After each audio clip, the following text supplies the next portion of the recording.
Hello दोस्तों, आप सभी का स्वागत है हमारी यूट्यूब चैनल सीजीजी की यादों में। इस वीडियो में हम छत्तीसगढ़ सिंचाई परियोजना नदी से संबंधित महत्वपूर्ण प्रश्न लेकर आए हैं जो आगामी सभी एग्जाम के लिए हेल्पफुल होने वाला है।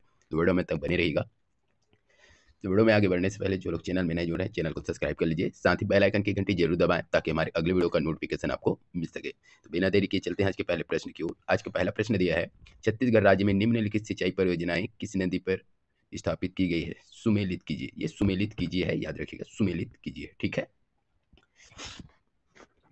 तो इधर दिया है जलाशय दिया है, ठीक है, इधर नदी दिया है, ठीक है। तो सुमिलित करना है कौन कहाँ है करके, ठीक है। चलिए बताइएगा, जिसको भी पता रहेगा कमेंट करके आंसर बताइएगा क्या होगा। देख लीजिए एक बार। बाबू छोटेलाल श्रीवास्तव दिया है, रविशंकर, मिनी माता, वीर नारायण सिंह। तो बाबू छोटेलाल श्रीवास्तव कहाँ है? बाबू छोटेलाल श्रीवास्तव सिलियारी नदी हो जाएगा, ठीक है, सिलियारी नदी। रविशंकर जलाशय कहाँ है? इसका हो जाएगा महानदी पर है रविशंकर जलाशय। मिनी माता सभी को पता होगा, ठीक है, क्या हो जाएगा? हसदेव हो जाएगा, और वीर नारायण सिंह हो जाएगा कोडार, ठीक है। तो इस प्रकार से है ये। तो क्या हो जाएगा? 3-4 2 1, ठीक है। तबीयत ठीक नहीं है इसलिए वीडियो भी अच्छे से नहीं आ पा रहा था। तो ये सीजीपीएससी में पूछा गया था 2020 में, ठीक है। एससीएफ का जो एग्जाम हुआ था उसमें पूछा गया था इसको। इसी प्रकार से प्रश्न सीजीपीएससी में पूछा जाता है। सामान्य जो एग्जाम की बात करें तो इसमें से एक आध दो को भी क्वेश्चन बना के दे देते हैं, तो सभी के लिए इंपॉर्टेंट होने वाला है यह प्रश्न जो है। यह वीडियो भी इंपॉर्टेंट है, एकदम सेलेक्टेड क्वेश्चन किस टाइप से प्रश्न एग्जाम में पूछा जाता है वो बताया गया है। तो 3-4-2-1 इस ऑप्शन में देखेंगे, ठीक है, 3-4-2-1, तो इसका सी ऑप्शन सही हो जाएगा, ठीक है ना, सी ऑप्शन सही हो जाएगा। बाबू छोटेलाल श्रीवास्तव कहाँ हो जाएगा? सिलियारी हो जाएगा। रविशंकर जलाशय महानदी हो जाएगा। मिनी माता सभी को पता ही है, और वीर नारायण सिंह कोडार हो जाएगा, ठीक है। अच्छे से देख लीजिएगा। जरूरी नहीं कि यही प्रश्न आए सेम टू सेम, लेकिन इससे रिलेटेड प्रश्न बनता है। हो सकता है इसको बस दे दे, ठीक है, या हो सकता है इसको दे दे, ठीक है, या तो फिर इसको दे दे। एक प्रश्न बना करके दे सकते हैं जिसमें 4 से 5 प्रश्न जो है कवर हो जाएंगे आपका, ठीक है। अगला देखेंगे, मिनी माता परियोजना किस नदी पर निर्मित है? मिनी माता परियोजना अभी देखे हैं। क्या हो जाएगा इसका सही आंसर? जस्ट अभी देखे हैं, तो सभी का कमेंट बॉक्स में आंसर आना चाहिए। जल्दी बता दीजिए क्या होगा इसका आंसर, कमेंट में ही बताइए, जस्ट बताए हूँ अभी ना। अगला देख लेते हैं, माता दंतेश्वरी का मंदिर किन नदियों के संगम पर स्थित है? तो माता दंतेश्वरी का मंदिर किन नदियों के संगम पर स्थित है? तो शंखनी डंखनी दिया है, इंद्रावती, गोदावरी, जावरा, इंद्रावती, रिहंद, सोन। क्या होगा सही आंसर बताइएगा। माता दंतेश्वरी का मंदिर, इस प्रश्न का सही आंसर हो जाएगा ऑप्शन ए हो जाएगा, ठीक है, डंकनी शंखनी। डंकनी शंखनी नदी के संगम पर जो है माता दंतेश्वरी का मंदिर स्थित है। अगला प्रश्न दिया है, शिवनाथ नदी में मिलने वाली सबसे लंबी सहायक नदी कौन सी? तो शिवनाथ नदी की में मिलने वाली सबसे लंबी सहायक नदी कौन सी, ये बताना है आपको। मनियारी दिया है, खारून, तांदुला, अरपा। क्या होगा सही आंसर बताइएगा।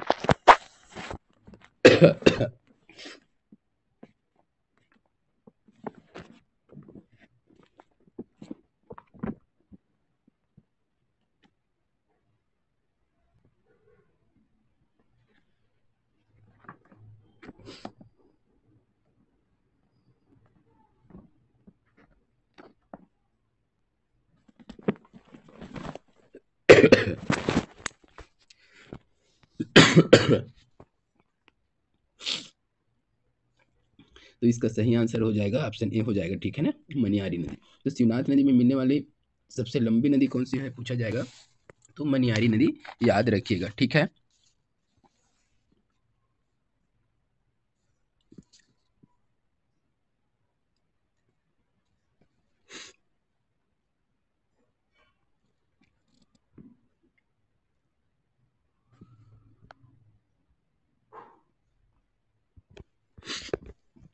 चलिए अगला प्रश्न देखेंगे।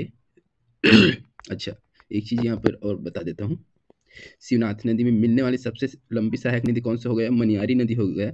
लेकिन शिवनाथ जो है, ठीक है, शिवनाथ जो है महानदी में मिलने वाली सबसे बड़ी नदी है, ठीक है।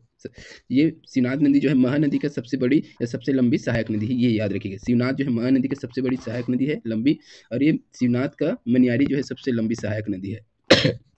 ये चीज याद रखिएगा, ठीक है। चलिए अगला प्रश्न देखेंगे। जोग नदी का उद्गम स्थल है, तो जोग नदी का उद्गम स्थल कहाँ है ये बताना है आपको। क्या दिया है? मैनपुर पठार, मलेवा डोंगर, लैलूंगा पठार, सोनबेरा पठार। क्या होगा सही आंसर? जोक नदी का उद्गम स्थल मैनपुर पठार, मलेवा डोंगर, लैलूंगा पठार, सोनबेरा। क्या हो जाएगा? जोग नदी।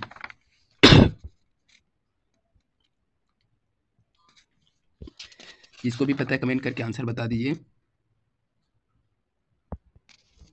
तो इस प्रश्न का सही आंसर हो जाएगा ऑप्शन डी हो जाएगा, ठीक है। सोनबेरा पठार, याद रखिएगा इसको।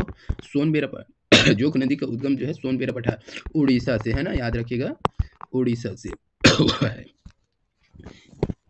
तो जोग नदी का उद्गम उड़ीसा में विस्तृत सोनबेरा पठार से होता है। यह नदी छत्तीसगढ़ में महासमुंद एवं बलौदा बाजार से प्रवाहित होते हुए सीडी नारायण के निकट महानदी में मिल जाता है। तो ये बलौदा बाजार, ठीक है, महासमुंद से प्रवाहित होते शिवरी नारायण के निकट के में मिल जाता है, तो महानदी में मिल जाता है। तो महानदी का सहायक नदी भी इसको कहा जा सकता है, याद रखिएगा, ठीक है।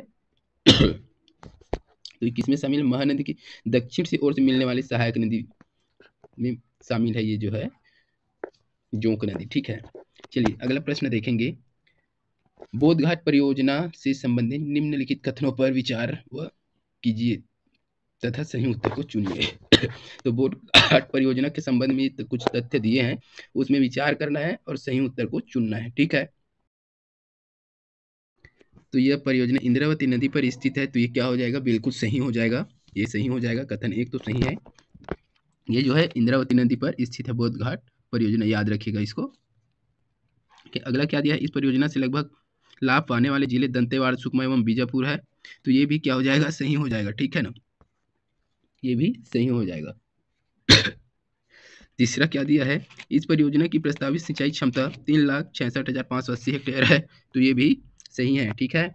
अगला दिया है इस परियोजना की प्रस्तावित विद्युत उत्पादन क्षमता 300 मेगावाट है, तो यह भी क्या है? सही है।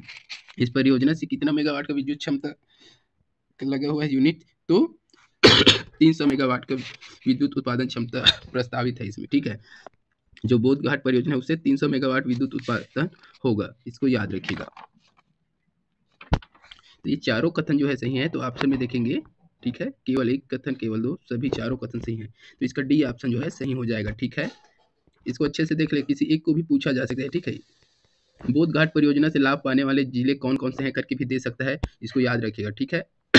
या बोधघाट परियोजना किस नदी पर स्थित है, यह भी पूछा जा सकता है, ठीक है। बोधघाट परियोजना की प्रस्तावित सिंचाई क्षमता भी पूछा जा सकता है, और ये पूछा ऐसे बोधघाट परियोजना की प्रस्तावित विद्युत उत्पादन क्षमता कितना है करके, ठीक है। तो 300 मेगावाट है, सिंचाई क्षमता कितना है? 3,66,580 हेक्टेयर हो जाएगा, इंद्रावती पर बना हुआ है, इसे दंतेवाड़ा, सुकमा, बीजापुर लाभान्वित होंगे, ठीक है। तो इतना पॉइंट याद रखिएगा, किसी को भी एक को भी पूछा जा सकता है, ठीक है। चलिए अगला प्रश्न देख लेते हैं। नांदघाट किस नदी के किनारे स्थित है? नांदघाट मोस्ट टाइम की प्रश्न है ये। मनियारी, खारून, शिवनाथ, महानदी। नांदघाट जो है किस नदी के किनारे बताइएगा।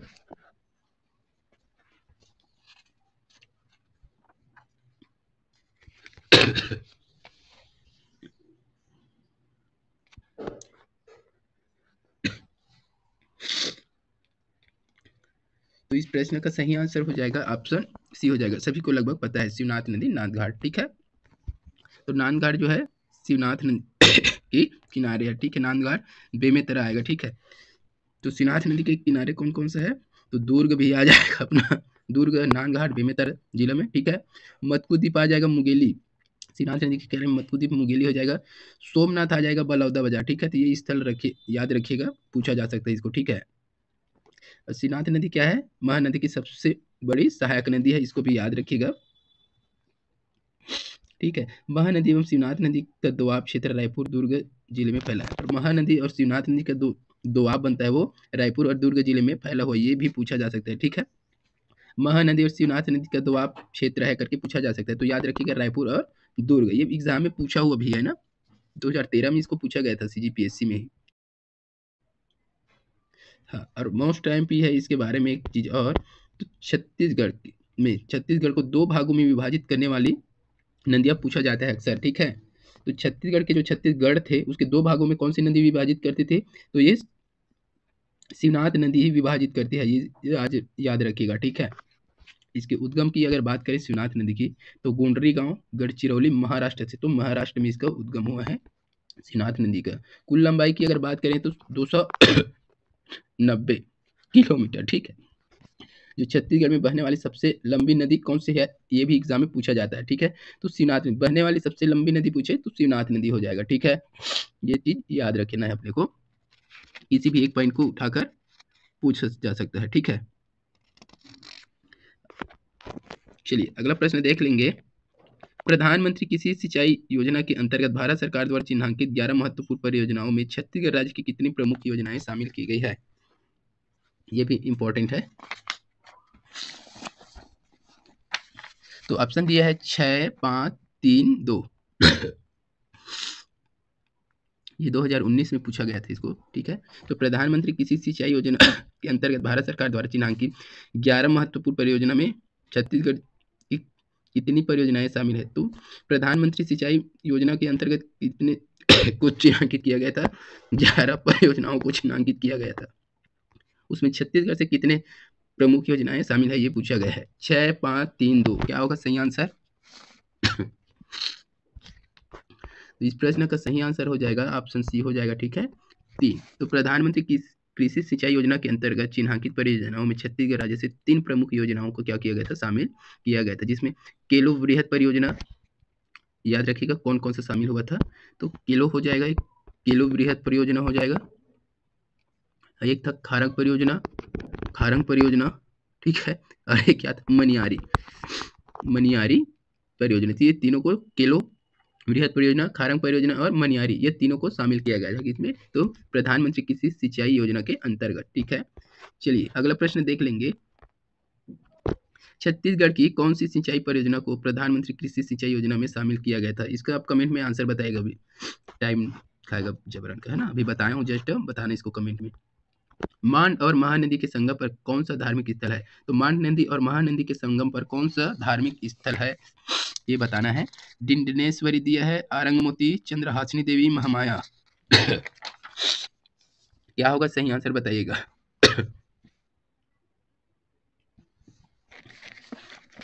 सभी प्रश्न सिलेक्टेड है, इंपॉर्टेंट है, ठीक है ना। मांड और महानदी के संगम पर कौन सा धार्मिक स्थल है? डिंडनेश्वरी देवी, आरंगमोती, चंद्रहासिनी देवी, महामाया मंदिर। इसका सही आंसर क्या हो जाएगा? ऑप्शन सी हो जाएगा, ठीक है, ऑप्शन सी चंद्रहासिनी देवी। तो मांड और महानदी के संगम पर चंद्रहासिनी देवी मंदिर जो है स्थित है। तो चंद्रपुर के समीप है, इसको याद रखिएगा। मांड और कहाँ है? तो मैनपाट सरगुजा जिले में है ये, ठीक है। चंद्रपुर, चंद्रहासिनी देवी स्थान अगर पूछे तो चंद्रपुर याद रखिएगा, ठीक है ना। चलिए अगला प्रश्न देखेंगे। अच्छा, मांड नदी का उद्गम स्थल कहाँ है? मैनपाट सरगुजा से है, ठीक है, ये चीज याद रखिएगा आपको। तो आज की इस वीडियो में बस इतना ही। अगर वीडियो अच्छी लगी तो वीडियो को लाइक कीजिएगा, शेयर कीजिएगा। इसी प्रकार के और वीडियो के साथ मिलते हैं, तब तक ले वंदे मातरम, जय हिंद।